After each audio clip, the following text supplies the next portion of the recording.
or his diction or his ideology. He's an all-American boy, and let's give it to him na ganun ang pagkatao niya. But we're friends. Hindi ko pa lang na I'm sure that yung linya na ngayon I cannot get through, but he knows that I was for him. So In my pronouncements dito sa Pilipinas, I was really saying that Trump ako. So what will be the implications of the new U.S. president? Well, I hope that ang una-una actually, what is really very significant is that I hope there would be a sort of a new relationship or modus vivendi, whatever kind, between China and America. Kasi si Trump is not an ideologue. He's more of a businessman. Negosyo kay Trump, hindi yung ideology. I mean, he does not really care about communism, about whatever. Of course, yung mga diktador, pati yung terrorism, talagang ayaw natin yan. But it is universal. It's not only America who hates it, but tayo, because we have been a victim of so many terrorist activities in the past. Yun ang but there will be a new relationship between the Western and itong mga lugar na tinatawag natin historically komunista. Mr. President, Socialist republics, I would say. Mr. President, in case si Trump imbitahin ka papuntahin ng US, is that the time na pupunta ka na? Alam mo, sa totoo lang, even magsakay ng eroplano, Davao, Manila, Manila, Davao, hindi ko na kaya. In case si Trump pupunta ng Pilipinas tapos may tinatawag na side trip para just to meet you. I'd be happy to shake his hand and say, congratulations, Mr. President. You make it big and you deserve it. Kung may hilingin ka for the Filipino people kay Trump, ano kaya yung pwede mong hingin para sa mga Pilipino ngayon? Equal treatment sa lahat, not only for us but equality for all.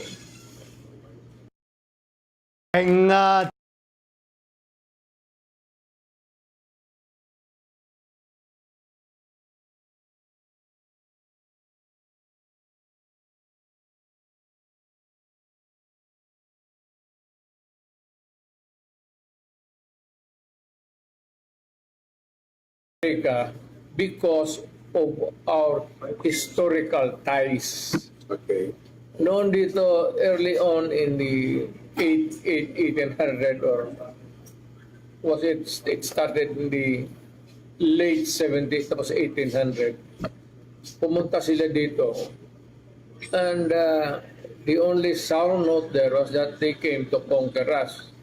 But that's water under the bridge. Hindi na kailangan itik-tik na natin yan. Kalimutan na natin. So, it's just like the crucifixion of Jesus Christ.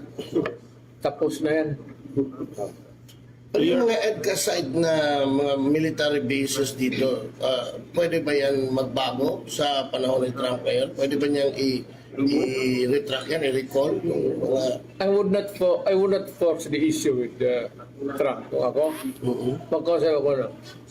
Sabihin mo lang, of course, there's a lessening of hatred around the world. I hope that the time will come na hindi na kailangan natin to side with China, to side with the Western world, to side with the communist bloc, because as nakikita ko, as we progress into the future, and for the sake of our children, Okay. mawala na sana yung alitan ng dito.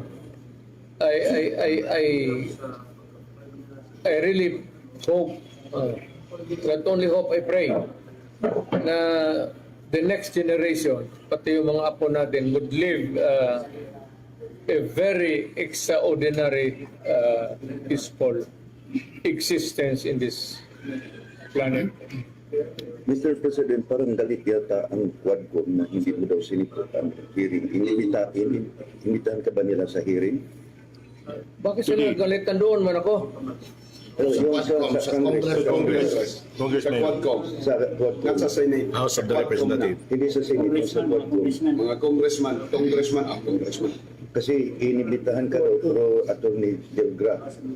Galit sila? Galit sila kasi hindi ka daw sumipot. Hindi ka daw sumipot. Sinong galit sa akin? Yung nagsabi si Abante, at saka yung si Dan Fernandez, at saka si Ray. Sipain ko sila, sabihin mo. Tangina. Pera nila. Wala na akong pera eh. At pamasahe ako doon. I am living on my retirement pay. I never, kayo taga Davao kayo, lakin tayo, kababata tayo dito. Wala akong extra money na sa bangko na lahat sweldo ko yan, pati yung retirement ko. Sila pa ang galit ngayon. Buang. At sinabi pang ipakunting ka daw. Sige daw. Si Paduano nagsabi, kaniha lang. Sa, Sino? Paduano. Yung Congressman Paduano. Congressman Paduano. Kasi Sino yung unggoy na yan? yung taga saan yan. Kasi yung aktor na yan, si Dan Nagpakulong sa lahat Fernandez, ng mga Abante, at saka resource Paduano. person. Yan yun ang nag-contempt sa lahat. You don't scare me a bit. Galing na ako pagka-presidente, huwag nila akong ganunin. Galing na ako sa Congress. Mayor ako, congressman ako, presidente na ako. Do not give me that shit. Biyan mo sa kanila. Totoo bang may impartiality na kita mo ngayon, Mayor? Wala man siguro, but alam mo, actually, wala, in fairness to the idiots, wala akong notice na pupunta ako ngayon. Wala na yan. Sabihin mo nga sa hindot na yan. Pero si Attorney Delgra Mayor nagbigay ng parang reply sa summon or sa na binigay. ng What was Quadcom. his reply? Kasi nalagay sa according to Attorney Delgra na yung ginawa mo sa Senado pwede nilang kukunin kung gusto nila na imbitahan Ano na ka. sinabi ko? What is there to say or more to what I have said? Na sinabi ko naman lahat. Ano pa ba ang gusto ng mga gago? May balita, Mayor, na ang ICC prosecutor sa dito na doon sa Pilipinas. ICC? Yes. Ang kilala kong ICC is Immaculate Conception natin. Sabihin mo, ikaw sabihin mo sa ICC, I'm addressing to the ICC. Pumunta kayo dito at bibitayin ko dyan sa Akasya. Lo nila. Ibang issue. Pwede daw magbigay ang Senate ng transcript ng statement, Yeah, statement mo mo doon sa ICC. Senate hearing. They will do that. Well, it's up to them. Are you posing a question or are you informing me? Yeah. They're informing you that they are Giving all the giving all the, transcript. they will give the transcript out to ICC. It's a possibility. Well, go ahead. Be my guest. Mr. President, Yes. if in case the Quadcom, Hindi na ako presidente. Rudy Duterte. Mayor, Rodrigo Duterte, if in case the Quadcom will invite you, bigyan ka nilang ng pamasahe, are you still willing to? You said Quadcom. You're saying Quadcom? What about Quadcom? Kasi sabi mo, mahirapan ka na magpunta doon sa Manila, sila na yung bababa dito at para lang mapasama ka sa Well, investigation. not in the strictest sense actually, but I'm getting old. Every day, I'm aging. Hindi na ako kasing yung stamina ko. At saka yung eroplano kasi, I said, I was once a pilot. Yung taas, kita mo yung mga piloto, pati yung mga flight stewardess, the age almost 5 or 7 years ahead of us. Dahil yan sa taas. At sa mga umiibig kay Inday karon, ang kumapagyapon mo Gidyon muna. I want to go back to Trump's victory Doon. and the resulting consequence. You said that would lead to the normalization of the relationship between the United States and China. But part of this would be peace in the region. Among the reason why there is an irritant between China and the US is because of the presence of 9 military bases in the Philippines. So how can now the US and China be at ease with each other when there are 9 military bases here Pointing against China. Nandoon pa yan sa Zambales, nandoon yung mga... You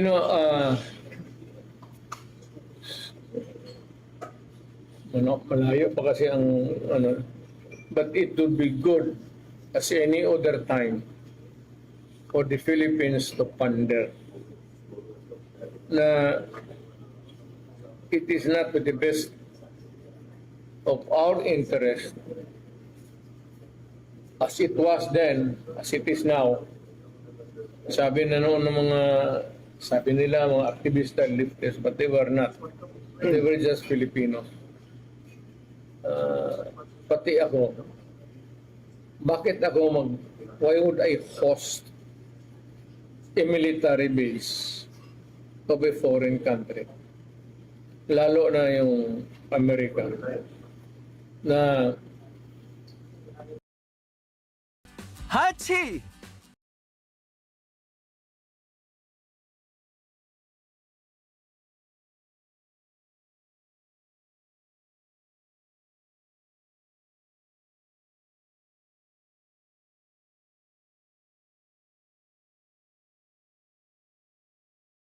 they treated us like a vassal state and subjugated us to the rule for so many years. It's about time that maybe the next president or ito ngayon, if I may suggest, tanggalin na yung basis because actually wala namang manalo dito, even how far or how near you are to the shores of China or in the boundaries of America. Pag magkagera, wala naman talagang maiwan dito. Pag bitawan niya ang ICBM ng Amerika pati China, Porota. well, of course, it could, hindi naman destruction. Latin America is malayo. But it would result in a barren earth. Uy. Mayor, Pag tutok yung nuclear warheads na yan, bombs, it would result in a barren earth. nanalo ang Trump, si Donald Trump because of ayaw niya ng gera. And the previous, the Biden administration is doing that. Halos lahat ng mga bansa gusto niyang susuportahan ng gera like Ukraine, Israel, and of course in the Philippines right now. Alam mo Philippines and kasi, China. So ano ang ano mo niyan, Mayor? Kung if ever Trump will the next, parang ma-change ba ang policy in that? Alam mo ito si Biden, politiko ito. And maybe really an ideologue of yung political thinking niya. Ito si Trump, negosyante. Gusto niya kaibigan tayo. Parang inject to si Trump eh. Tayo kaibigan lang, walang away para tayo yaman lahat. Anak natin, ligaya, happy-happy lang sila hanggang kamatayan. Eh, itong mga... Alam mo kasi ganito. Buhaan man ako pagka-presidente. Pero kailangan niya military, ilagay mo sa pwesto. Diyan ka lang. Military ka, diyan ka lang. Ako ang commander-in-chief mo. If you are not asked, shut up. Ako ang masunod. Ako yung commander-in-chief mo. Because I was elected by the people as president. Na itong mga sa Amerika, kung makinig ka dyan sa mga general na because ang Amerika is really, pag tinitignan mo mabuti, ang Amerika is a militaristic country. Sheer power yan sa kanila eh. Militaristic talaga ang Amerika. Bis kung nasaan, nandoon ang bases nila. Oh, what's the point? Eh, yung Communist China, ang ilagay lang, pinakalagay lang nila dito, yung consul nila dito sa Davao. Pero hay ka, Amerikano, naghahanap talaga ng gulo. Because nasa utak pa nila yung ngayon that they are a superpower. In the sense that they can destroy the world, yes. But if it's a superpower that can promote peace throughout the world, Amerika, puro away lang. China. Ang China na hindi naghingi pa sa isang boarding house dito para sa kanilang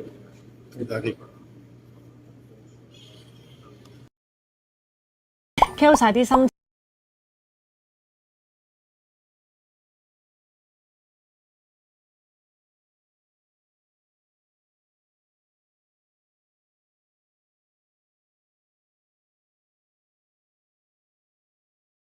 Supporters niya is Elon Musk, which is number 1 billionaire sa buong mundo. And alam mo ba na si Elon Musk, Mayor, nag-invest na ng Pilipinas? Well, yan nga eh. Ito si Trump, pati ito si Elon Musk. Yes po. Magkaintindihan yan sila. Because Kaya nga sa utak nila kung paano yayaman lahat. Ayaw ng away. Ang problema nitong mga, lalo na, hindi naman, pardon my language. Pero itong mga may tendency na military, police. Kung ganun ang utak mo, talagang walang mangyari sa buhay ng bayan mo. Malaman mo talaga, yung police pati military, diyan kayo. Huwag kayong gumalaw dyan hanggang hindi ko kayo tinatawagan. Do not make your own decision. You do not decide for us in this country kasi hindi kayo elected ng tao. This is a democracy. Now, if you are in the authoritarian regime, ibang istorya yan. But that's what makes the world complicated. Tayong demokrasya, talagang ang tutok natin yung leader na pinili ng tao. Kagaya ko dito sa Davao. Kung sinabi kong ganito, kasi ako yung pinili ng tao. Kung gusto mo na, mag-mayor ka muna. O mag-presidente ka muna. Para kung gusto mo sunod. Hindi, wala. Ang pulis pati military dapat sumunod dyan sa presidente. Itong pulis pati military nag-assign dito sa syudad, sumunod kayo ng mayor. Kasi yung may authority, kayo pang-away lang kayo. You are called to maintain peace and order. Police. Military if there is trouble. Who governs? Is the mayor. Why? Because he was elected by the people to govern. Hindi kayo. Correct.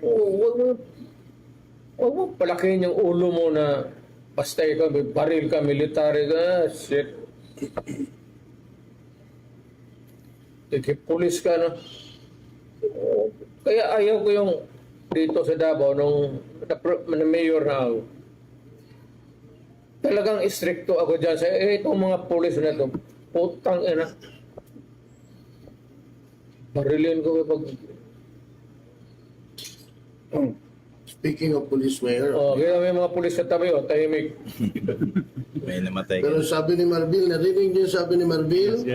Sabi ni Marbil, hindi daw lahat ng nagda-drugs ay adik.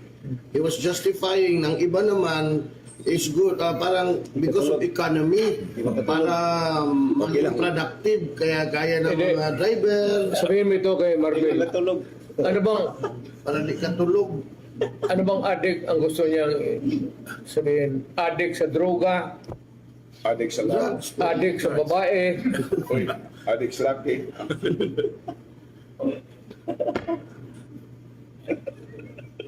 First time ko lang actually, totoo. Anyway, correct yan eh. Pero ako, for the life of me, lahat man ang kakaguhan, dinaanan ko sa, kilala ninyo ako, maliit pa ako, lumaki ako dito.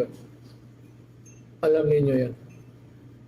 Pero, yung droga na yan, alam mo kung bakit. Nag-umpisa yan sa college pa kami. Ano, nakikita ko yung mga classmate ko. Pero itong mga judges na ngayon, ha? And would you believe it, yung iba naging justice ng Court of Appeals. Marami akong classmate. Sa eskwelahan ko, marami akong yung halos mga best grad ko sa fraternity. Nung college of law kami, nag-hit-hit yung mga gago. AB kami. Tapos, sa isang apartment ng taga Davao, patay na ngayon, doon kami nag-standby kasi may-ari sila ng 4 na 4-door apartment. Joie Babista. Joie Babista. Brad ko yun eh. Yeah.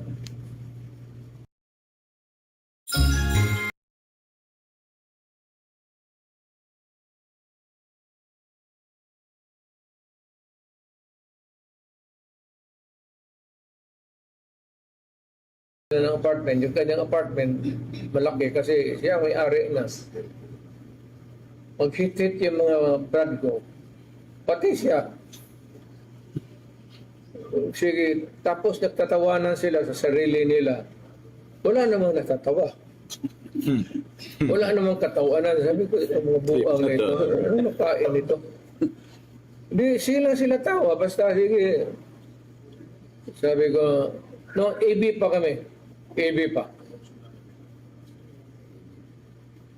Hanggang nag-college of law kami sa San Beda.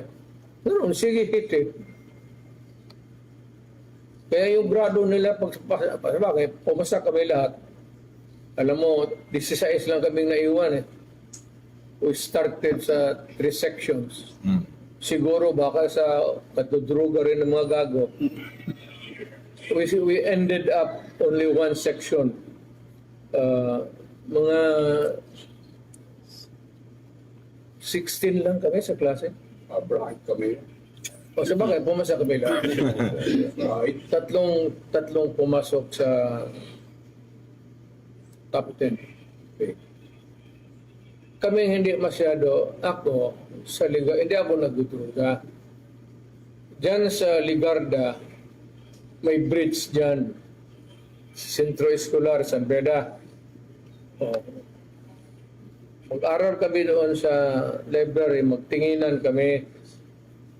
Si Joel, patay na. Yung mga brad ko, ayaw ko ng mga justices na ngayon eh. Pagtinginan lang kami, magsalubong yung mata namin, nagsabi, sabi, ano? Akala mo nag-aaway, yung pala punta na tayo doon sa Ligarda. Yeah.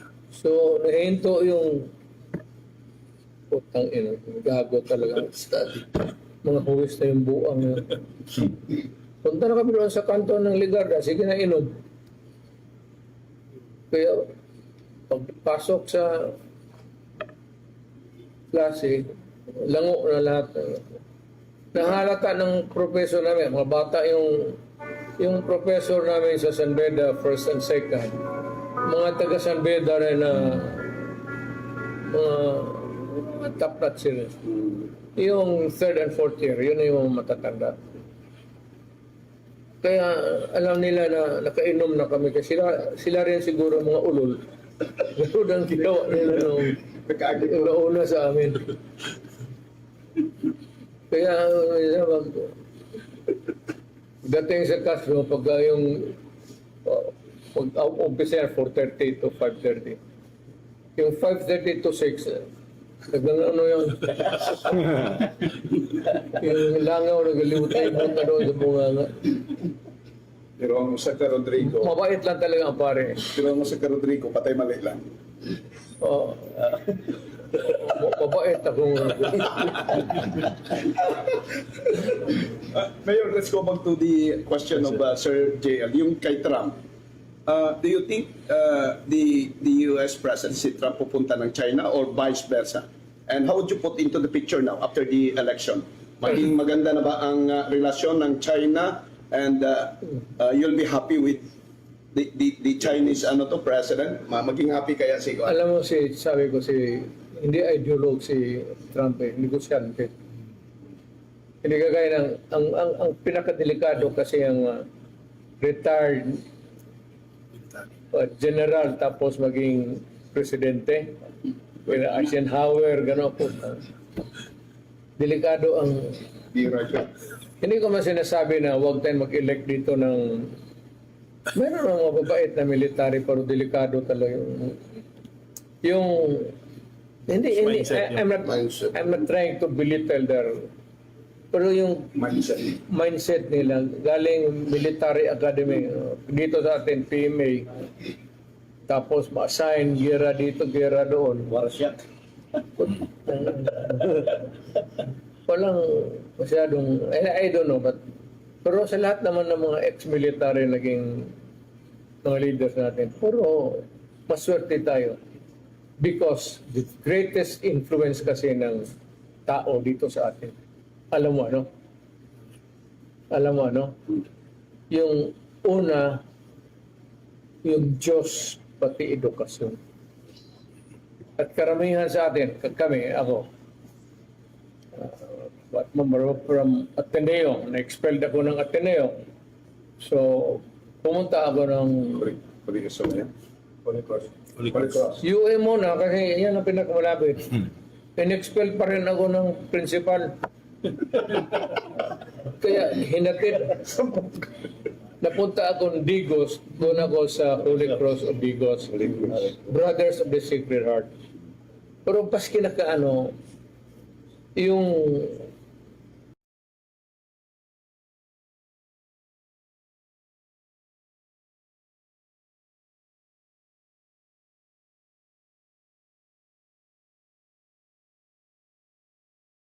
ang influensya ng reliyon. Sa atin talaga may mga ano tayo. Kasi na kami mga leader gusto namin ng patayan but there is always a boundary. Okay. There is always a boundary what is moral o immoral or right or wrong. Kagaya ko, stricto ako, sabihin mo patayan. Marami talaga ako pinatay na kriminal. Pero hanggang dyan lang. Pero sabihin mo, nagpatay ako ng kriminal na babae, hindi ko kaya. Nagpatay ako ng teenager na kriminal, hindi ko kaya. So, pinapatay ko. Yung matatanda, alam mo bakit? Naawa na ako sa kanila, sungkod na rin. Gusto ko tiwasan na lang para to end their life. of misery. Mayor, ano ang aabangan ng mga taga Davao sa muling pagbalik ni Rodi Duterte? Ang pagbabalik. Wala na ako. Count me out. I am retired. As mayor, As mayor, ang pagbabalik, ano ang aabangan? Hindi na ako babalik. Wala na akong balikan.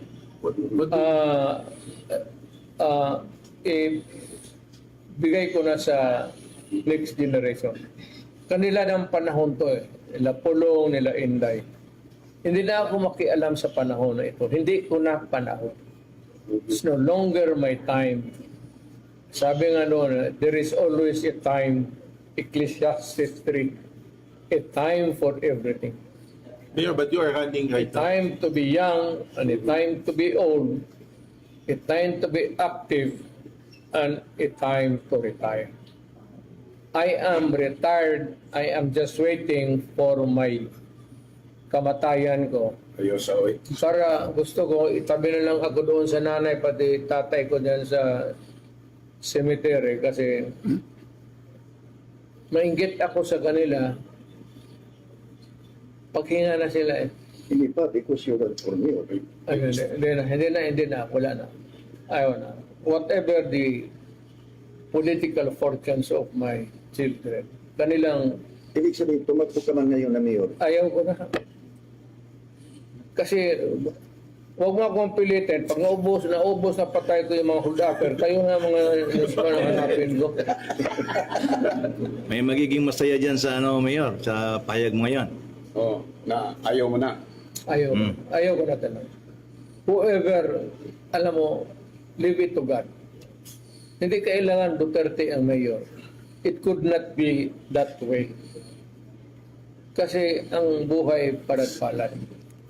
Kung nasa palad nila, Indayan, ni Pulong, if they stay there forever or just for one election and re-election, so nasa palad na yan. But ako, tapos na ako, ibigay ko na naman sa iba.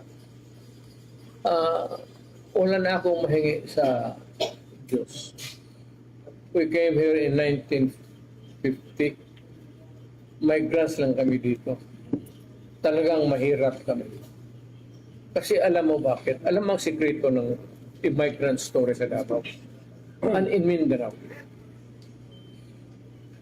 Kung mayaman ka sa Luzon at may coconut plantation ka sa Visayas o yung makuprasan ka doon, you would not have ventured to a new 傷風感冒鼻塞塞瞓唔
Shadows strip the lines, twist the tail of what come lines. Think I'll crumble, think I'll break.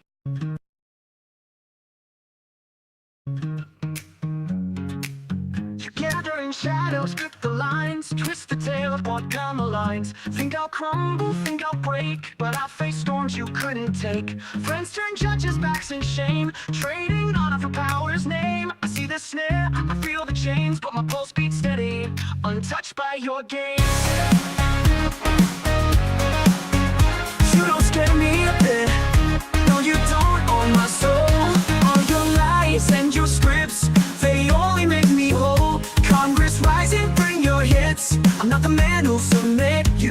me a bit.